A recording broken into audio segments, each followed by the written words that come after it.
just to sum up, then, do you think that we are compatible? I'll start with my problems first because it's my podcast and I'm allowed to bitch and take the stage. Hold my drink. I wash my hands and check the lock.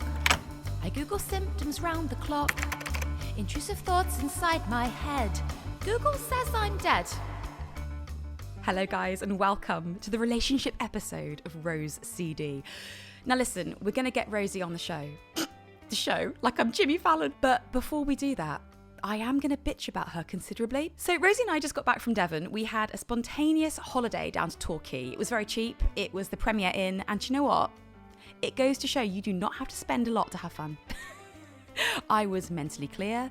I was actually relaxed. I was present. And I had a really good time. But one thing I will say about my wife, before we get into the details of the episode, where we will be discussing how OCD affects relationships, how her ADHD and my OCD clash horribly.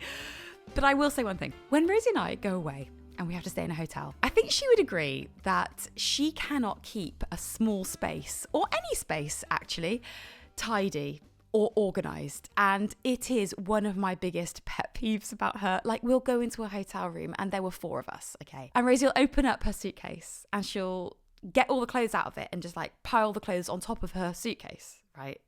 In like piles. And I'm like, well, you're going to lose everything. You're not going to find anything. And then those piles just spread on the floor. And then if Rosie uses a towel and it's wet, she'll just put it on the floor or put it on the bed. And I'm like, oh, okay. The thing is, I can't fucking find anything and I'm living in shit on holiday, babe.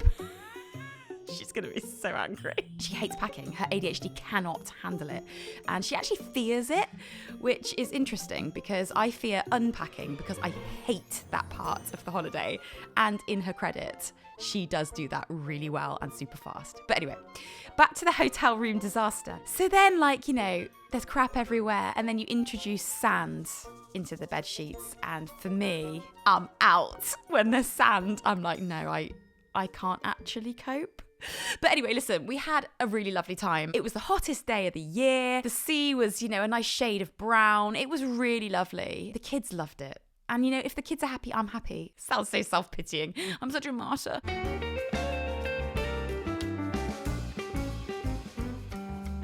So, relationships.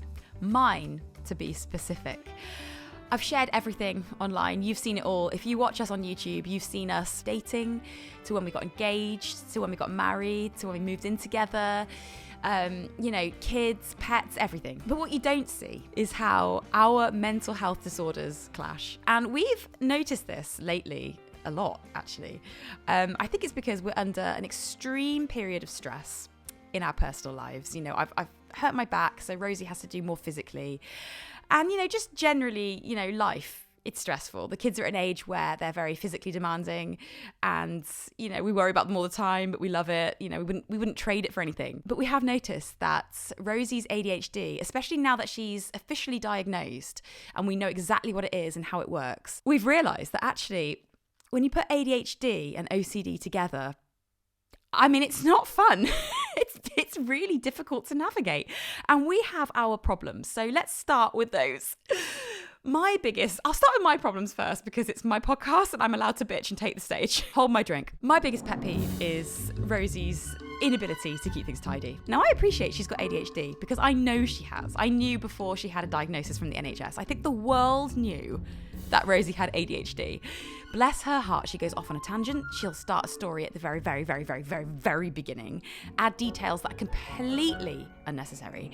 Takes her a million years to get to the point. Will interrupt everybody when they speak. But in like the cutest way. Like she's just encouraging them to talk because she's interested, but she will interrupt. And she knows it. But you know what? When you know Rosie, you love Rosie, and she has so many amazing qualities because of her ADHD. She's a very warm person. She's immediately likable and relaxed, and I like that about her. She's not guarded. She has no guard. I have a guard up to a certain extent, I'd say, but not even that much, really. And I think that's why I'm not sort of like tooting our own horns, but I think that's why people like us in a sense, because, we very much are what you see is what you get, especially with Rosie, because she couldn't be any other way if she physically tried. But yeah, our relationship, I mean, it's been brilliant and it still is brilliant, but we have had things to navigate. So, I'm always extremely affected by my surroundings. I have to have order. I have to have tidiness, neatness, organization. And Rosie just isn't like that. And it gets to me because I think, well, she's got this space in our house. She calls it the glam room. We have an extra bedroom that we don't use. It's not a particularly big bedroom, but we use it for all of Rosie's shit, basically. All of her clothes, all of her bags, all of her shoes. No one goes in there apart from Rosie. And she will contest this. She'll say, oh, the kids go in and mess it up. The kids rarely go in. Ziggy goes and gets her cowboy boots. He likes to be... he likes to be a cowboy and he'll play with them. But like, it's not every day. And I'll walk into her glam room and I see clothes piled on the floor. She has an entire wall of wardrobe that I do not have. I'm like, how can you, number one, leave it to get that bad? And number two, if you're the only person in charge of that space, there is no excuse. Take something off, put it on a hanger and put it back. It literally is as easy as that. I don't know why she can't do it. You might say, Rose, you have to have patience for your partner. And that's true. Rosie will have, I'd say 2 or 3 days a year where she is so motivated to get things tidy that she will gut the entire house and it'll look amazing. And I'll be like, oh my God, if you were just like this once a week, I would never have to clean as much as I do ever again in my life. I don't know if you guys know much about ADHD, but the way ADHD works is you are motivated, you're just overwhelmed by things. So Rosie will start a huge project with every intention to finish it to, completion. But she just can't do it. Halfway through, she'll get overwhelmed and then it becomes this massive burden that she just can't face. And I always worry about the times where she says, well, I've started this. I'm like, right, okay, can't we just superficially clean first? You've started a project that is going to take a year. And we've got like 24 hours or even less than that until, I don't know, we're picking up Ziggy from school till 3 p.m. You're never going to finish this. She's like, no, I will. I'm like, okay. And then half of it will be done. And then it'll stay unfinished for weeks. But this is why we clash, because in Rosie's defense, she can say, well, you know what, Rose, I've got ADHD. I've got a clinical diagnosis. You have to sort of, let things go. And she's right. I do. I'm her wife. I'm also another human being that suffers from a mental health condition. I get it. I do get how hard it can be. Because if she said, Rose, your OCD is really getting to me, can you do something about it? Like, I will try, but I can't with confidence say that I will achieve it to a standard that she would be happy with. And the same goes for her. I will never be pleased. Even when she folds clothes, I'll go and refold them because I'm like, Rosie, I appreciate the effort. I have noted that down. Thank you. But because I've got OCD, and it is just OCD, I'm not trying to make a point, I will go and fold them the way that I think is correct. So I'm fucking annoying. I'm equally as annoying. And these two things together, we have learned over the last 12 months, can be very difficult to work out. So we decided to put systems in place to make things easier. So, instead of having to do one huge house clean every 1 or 2 weeks, we are just trying to keep on top of it. So I'm like, right, Rosie, we've done this house. Let's keep on top of it. And she has every intention to do it. She's like, yep, absolutely, totally right. 5 minutes later, there's a few bits on the floor. And Rosie will be like, that's just a few bits though. And I'm like, yeah, no, I know. But the whole point is we're just trying to stay on top of it. So a few bits don't turn into 100 bits. And she's like, oh, yeah. And so I always feel like I'm nagging her. So I feel like I'm creating a very stressful atmosphere. And I hate that about myself. I don't want to be that person. But at the same time, I'm stressed because it's not tidy. And it's like I have to remind Rosie to stay on top of things because her ADHD gives her memory loss. Or so she says. Oh, and that's another argument because if I ever doubt her ADHD, I get a battering verbally from her. She's like, oh, you know what? You don't take it seriously. It's a serious condition. I'm like, no, I know, but that doesn't make it any less annoying. And, I really don't want Rosie, and she wouldn't want to be this person, to be the kind of person that's like, oh, I can't do that. I've got ADHD. It's like me saying, I'm so sorry. I can't do that. I've got OCD. And it's like, I will always try. And Rosie will always try. And I think as long as you try together and don't give up and don't just say, well, tough luck, that's the compromise of being in a marriage with me. I mean, yeah, you do have to make compromises in marriage. Of course you do. Especially when you're in love with someone, you have to make compromises. But it's like, how much compromise are we both willing to make?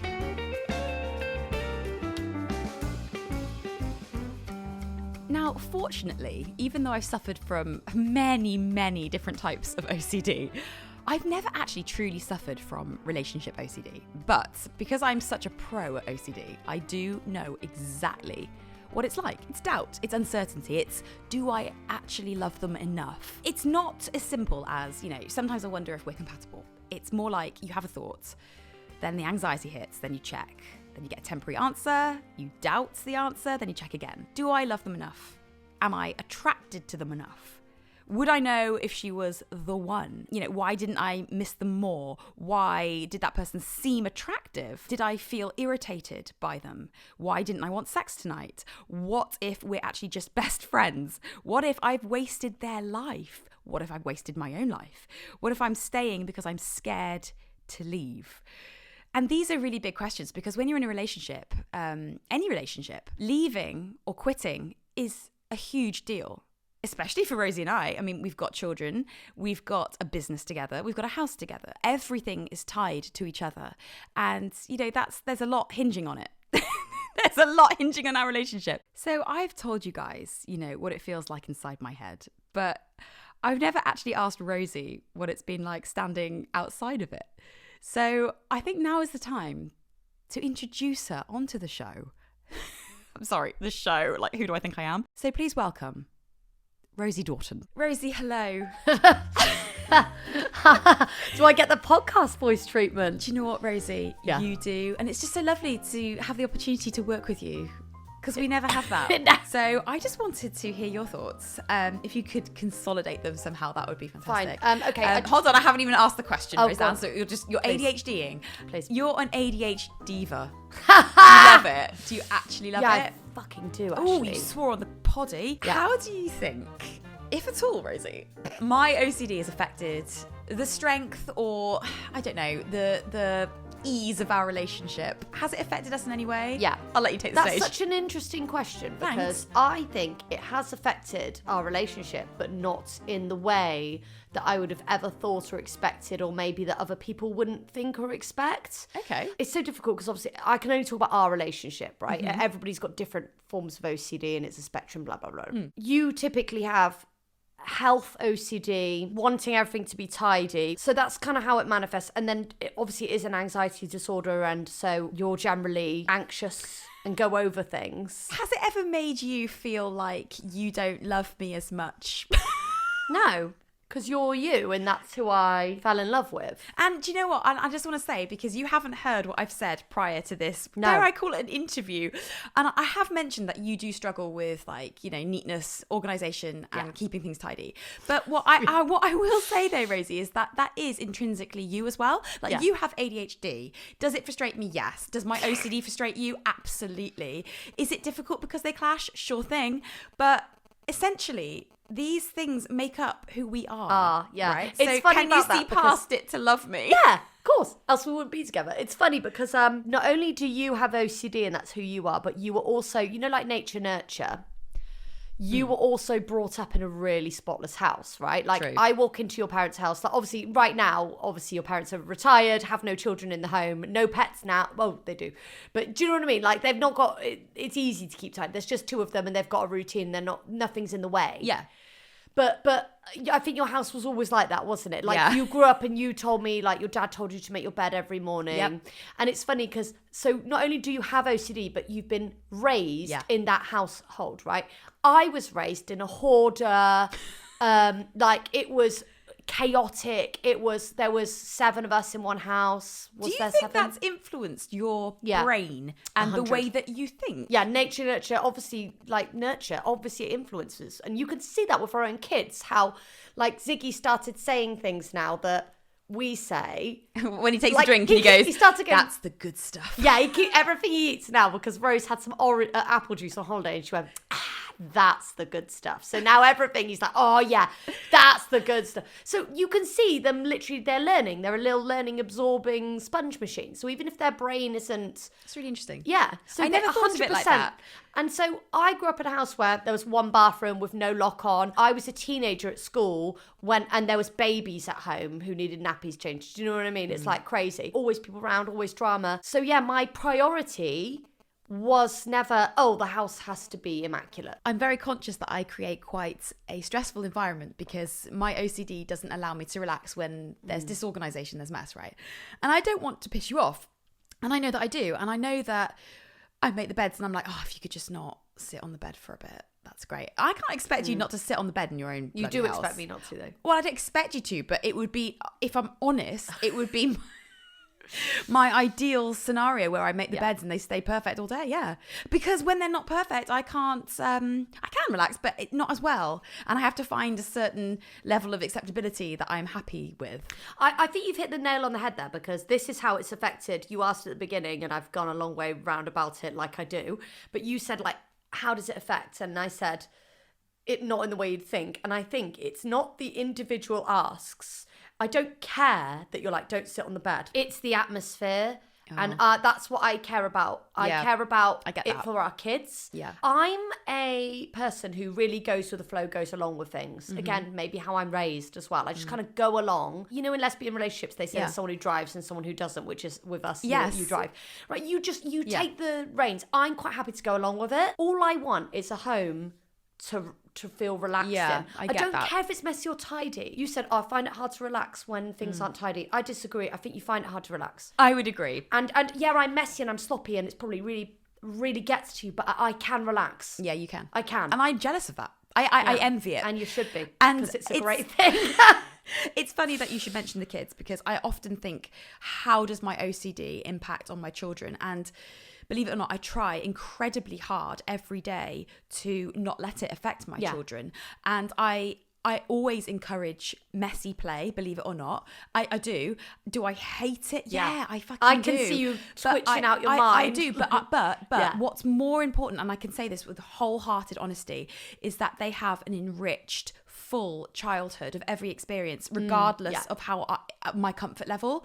And there are days where I don't deal with it well, but they would never know that. I feel like you would agree with that. Yeah, like, you would agree. know it. I agree, and I also think, yeah, we've got two different styles. Like, I'm definitely a more relaxed parent, right? And I don't have as high a standard for the kids. But then it's good that we're opposites then, because then you come in and do set the tone that I actually wouldn't be very good at doing, and teach them things I'm not necessarily very hot on at all. Manners, not like I've got no manners. I think I'm very polite, but you're very good at, like, you say thank you, eat properly, be clean. Like, do you know what I mean? And so, because I don't want my kids to turn up, I'm laid back and want them to have fun. I don't really care. I'm not stressed. But I don't want them to turn up and be judged, be bullied. They need to know how to behave. And so I think you're really good. It's a good balance. Thank you. It's not that I want my kids to, like, speak the Queen's English. It's not about that. It's more about they need to respect everything, not just people. Like, they need to respect their food. Yes. They need to respect their clothes. Yeah, like, respect I think is a really good one. Well, and that's the core value of, I'd say, this family, kindness and respect, because I don't mind if they, as long as they don't act entitled and, and spoiled, then that's cool. We've got the same goal, overall. We do, and that's why we work. But that's not to say we don't have our hurdles. So, talking of hurdles, what's the biggest part of my OCD that you, if you could, and it's okay to say this because I'm asking you directly the question, if you could change something about my OCD, whether that's take it away completely or mold it into something that might be beneficial or more beneficial to our family, what would it be? Just a stressed out nature. Yeah. Yeah.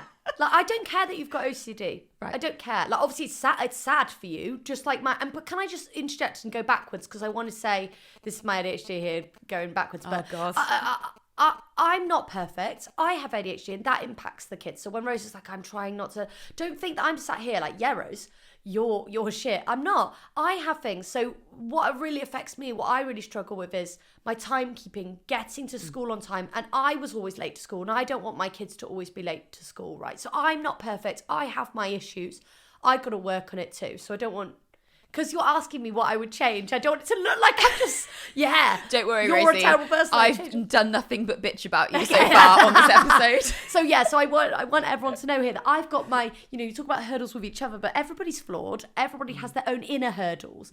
And I also go off on a tangent and say, I think it's so interesting that we're doing this now, this podcast and this episode, because I don't know about you, Rose, but I'm on a deep, healing journey. Same. Learning about myself. Yeah, right. Like with your physical, you've just learned it's not diagnosed, and I know you're OCD, so you wouldn't want to put it out there until it's fully diagnosed, but we're 99.9, well, I'm 100% sure you've got EDS. Yeah. You've discovered you have a disability. You've injured your spine. So you're on a physical journey and you're learning your limitations. Yeah. And you've got OCD, which is, and you've got health OCD. And so you're I on can't this journey. tidy. I can't bend over, so I have to learn to live and with we're parents, so we're going through, and then and it also impacts, do we have more kids and stuff? Yeah. So you're on this huge journey, right? While you're on this huge journey, I happen to be on my journey because I finally got diagnosed with ADHD just this year at 36. Yep. That's late diagnosis, and I'm on the wait list to know if I'm autistic, right? So I don't know if I'm autistic or not. So I'm learning about myself, right? And for the first time in my life, because I don't plan ahead.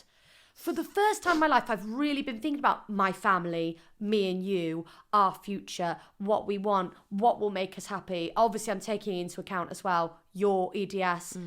So it's so interesting. You're doing this podcast. It's a very poignant time in our lives, isn't it? And I'm really thinking about it. Yeah, me too. So you're like, what would you change, right? Like I said earlier, I think my worry is anything I'm thinking of, and me and Rose are working on now, setting up systems to help about this. Yeah. We are working on it actively together, so I don't want it to look like bleh. But yeah, I worry about the vibe of the house. Yeah, fair one. And listen, I know I can contribute to that by being chaotic, disorganized, messy. I get that. And I forget things, and it's annoying. It's annoying for me because anything I try and do as an improvement, my ADHD is a really blockage. I get that. For example, that's frustrating for you. You're and on me. a physical healing journey, right? I'm also trying to get rid of my eczema and going, I'm on a physical healing journey. I have IBS, I have all these issues, right? Yeah. So I want to eat healthier. So I'll do a shop and buy healthy food, completely forget that I have the food. Then I have to throw the food away. Then I'm angry and I'll eat something quick, that's probably I'll just down a bar of chocolate instead of eating. I know. And then I'm like, hang on, I planned a recipe, I've forgotten it, now it's wasted, now I'm throwing away. So it's so hard because we're on this journey together and we're trying to fix everything, aren't we? Not that it's broken, but we're just trying to. No, I think it's good to have a check-in. Constantly improve. I think that's a joint thing. I agree. Maybe it's your OCD. You strive to be the best. I don't know what it is about me. I always want to improve but and better I think myself. you can always do better. Yeah, me too. Okay, so this is interesting because I feel like this episode has kind of morphed into OCD and ADHD living together. Yeah. But if we just strip it's it back down, it was. But yeah, let's strip it down. If we strip it back down to OCD for just 1 second, relationship OCD pretty much centralizes around the idea of the person who suffers from OCD often questions whether they actually love their partner. Where's the evidence? Where's the proof? Yeah. Now, you haven't got obsessive compulsive disorder. No. You have got ADHD and you do overthink. Have you ever, and be honest, in any relationship, not just this one, thought, oh my God, do I just like them or do I love them? Yeah, I have in every relationship. And also, I don't have diagnosed OCD, but let's remember that ADHD and autism are on a spectrum of neurological disorders with anxiety. With OCD. It's a what's called neurodivergence. They're all in the same vein. And so they do all cross over a little bit. Right. So that's true because I've seen your tick. Exactly. Which is very OCD. And that's an ADHD thing as well. Which is why it's hard to know if I have autism or not, because you can have crossovers and not have it, or you can have it, right? So I have some OCD tendencies, and I think that also helps because it really helps me understand Rose. And do you think you've got worse because you've been around me? Because yes, I do. Honestly, I agree. I think I picked it up. It's tricky. It's the urge to merge. It's the lesbian urge to merge. Because when you're with someone, it doesn't have to be lesbian, whoever you're with, you pick up on their, you sync almost, and you align, and that's why you're like, it's like if you're best mates. And so I think I always had it there, honestly. And when Rose first ever told me she had OCD, when we started dating, she was like, I've got OCD. I was like, okay, what does that mean? I don't really know much about it other than the cleaning stereotype. And we had a chat. Which I am now. And everything Rose said as examples of her childhood OCD, I was like, I do that. I did the exact same thing. So on the one hand, I have not got diagnosed. I'm not saying I've got OCD, although a therapist did say to me she thought I had OCD. But anyway, whatever. Interesting. Yeah, the hot one. You can't take OCD from me, babe. Okay, it's my brand. I'm not taking it from you. It is my brand now. I probably have unrealistic expectations as well. And with my so do ADHD, I'm hypersensitive. It's an ADHD thing. But I absolutely, Rose knows this, and it's so annoying for Rose. I'm very sensitive to any kind of criticism. And so I do think and I admit this, happy to admit it, Rose knows it, I definitely overreact and am overly harsh. If someone does something that's probably minor, I hold on to things, which is also an autism thing. Yeah. I hold on to things. It's funny Grudge-bearing toad. It's funny because even though I've got OCD, I don't think I've ever truly had relationship OCD where I'm honestly just questioning I say ever. I have it more than you. Well, that makes me feel reassured. No, but we could talk about it. This is the point. But also, like, my sexuality, I had to question. Do you know what I mean? All of that. Because also, when we started going out, I didn't think too much. I just kind of was like, yeah, I know I fancy women. I'm with Rose, blah, blah, blah. Didn't know we'd get married and have children. And then I'm, like, in a lesbian relationship forever, right? Which is fine. But Madness. I obviously was like, is this what I want? Because I go with the flow of everything. And then like 10 years down the line with everything, not our relationship, life, everything. Then I'm like, I've ended up here. Just to sum up, then, do you think that we are compatible? We must be. Yeah, we are. And it's funny that we have these big opposite things, which are problems. And when problems, which everyone has problems, right? And when the problems arrive, that's them. I think a lot of people think we have this like really perfect relationship because we have a relationship. We just have a relationship. I think ups and downs. Ultimately, we have the same goal. We want our relationship to succeed. Yeah. We want to be happy.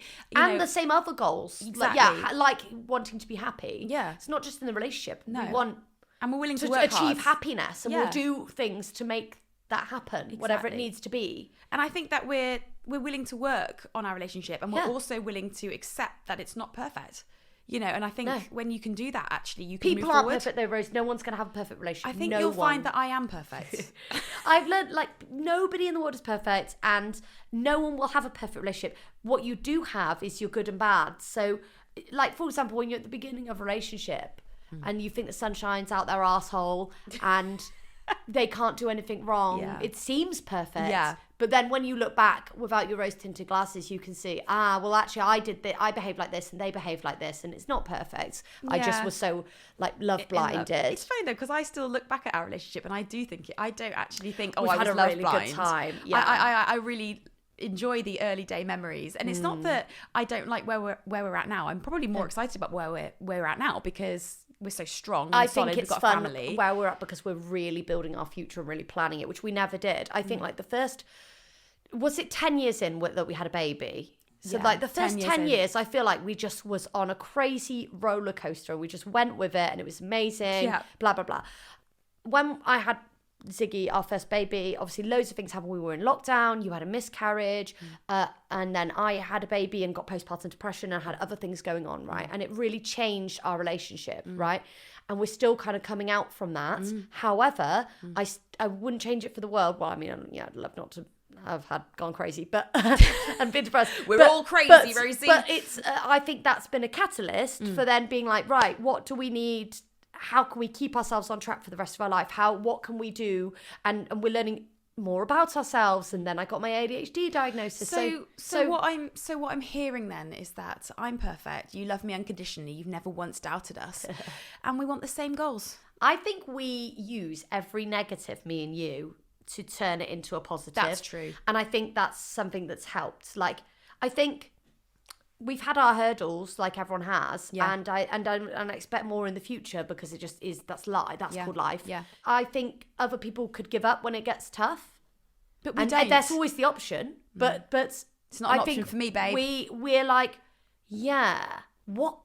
how can we work as a team to bring this back to the best it can be. And I think that's where so even though we have our big hurdles, like, you want the house to be tidy and I'm a storm of chaos. Yes. Our ultimate goal is, well, let's make this hurdle work. I love that. Yeah. Rosie, thanks so much for welcome. I could coming on the talk podcast. for hours. I know. She was like, oh, can we just keep going and going? And I was like, I think it should be 2 episodes, but maybe I'm just self-indulgent. I Thanks, love you, babe. babes. Love you, babes. Love you, babes. So let's sum things up. You cannot obtain a certificate proving that you love your partner. Love isn't a feeling that you can continuously monitor. You know, some days it's excitement, some days it's sex, some days it's laughing until you can't breathe, some days it's extreme irritation, some days it's nothing particularly dramatic at all. And sometimes love is incredibly mundane. So I think the problem isn't having doubts about your relationship. Everybody has doubts, everybody. The problem is believing you must resolve every doubt before you're allowed to live inside the relationship. And that's it. It just works exactly the same as any other type of OCD. It craves certainty, you can't give it certainty, and therefore it thrives. But do you know what? You don't need to be certain to be happy. Maybe I love Rosie, maybe I don't. I'm going to stop checking and go and make her a cup of tea. Don't forget to follow the podcast wherever you're listening. Leave me a review, leave a comment, talk to me. I want to hear from you, and I will see you next week. Bye, guys.